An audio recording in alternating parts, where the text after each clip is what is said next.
আসসালামু আলাইকুম। আজকে থেকে হচ্ছে যে শিক্ষা প্রতিষ্ঠান খুলে দেওয়া হচ্ছে, ঠিক আছে। তো আজকে কিন্তু যে কারফিউ সকাল 6টা পর্যন্ত ছিল এটি কিন্তু তুলে দেওয়া হয়েছে এবং আজকে থেকে কিন্তু সকল শিক্ষা প্রতিষ্ঠান আধা সরকারি বেসরকারি এবং অফিস আদালত সব কিছু কিন্তু খোলা, ঠিক আছে। তো এখানে দেখতে পাচ্ছ যে আগামীকাল থেকে বিশ্ববিদ্যালয় সহ সব শিক্ষা প্রতিষ্ঠান খোলা এবং মঙ্গলবার সব সরকারি অফিস সহ শিক্ষা প্রতিষ্ঠান খোলা থাকবে, ঠিক আছে।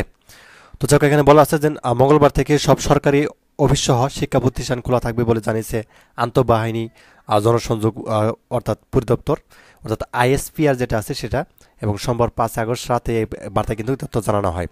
তো বিষয়টি হচ্ছে যে এখন কিন্তু সারা দেশটা আসলে সেনাবাহিনীর আন্ডার রয়েছে, কাজে তারা আইএসপিআর, তো তারা কিন্তু বিষয়টি নিশ্চিত করেছেন এবং তারা বলেছে আজকে থেকে কিন্তু সব খোলা, যেহেতু 6টা পর্যন্ত হচ্ছে কারফিউজ বলা ছিল, 12টা থেকে 6টা পর্যন্ত ভোর। তো এখন তো মোটামুটি প্রায় 7টা বাজে। তো এই হচ্ছে বিষয় যে সরকারি আধা সরকারি বা হচ্ছে স্বায়ত্তশাসিত আধা স্বায়ত্তশাসিত বেসরকারি প্রতিষ্ঠান কলকারখানা স্কুল কলেজ মাদ্রাসা বিশ্ববিদ্যালয় সহ সব শিক্ষা প্রতিষ্ঠান কিন্তু আজকে থেকে খোলা থাকবে। তো এটি কিন্তু নিশ্চিত করেছে আইএসপিআর, ঠিক আছে। তো এই হচ্ছে বিষয়। আর এটা কিন্তু আজকে থেকেই কিন্তু খোলা, ঠিক আছে।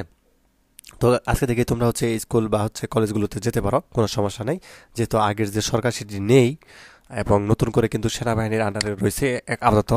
তো অন্তর্বর্তী সরকার গঠন করা হবে এরই মধ্যে। তো এই ছিল সর্বশেষ আপডেট শিক্ষা প্রতিষ্ঠানে আজকে থেকে খোলা। ধন্যবাদ সবাইকে ভিডিও দেখার জন্য। আল্লাহ হাফিজ।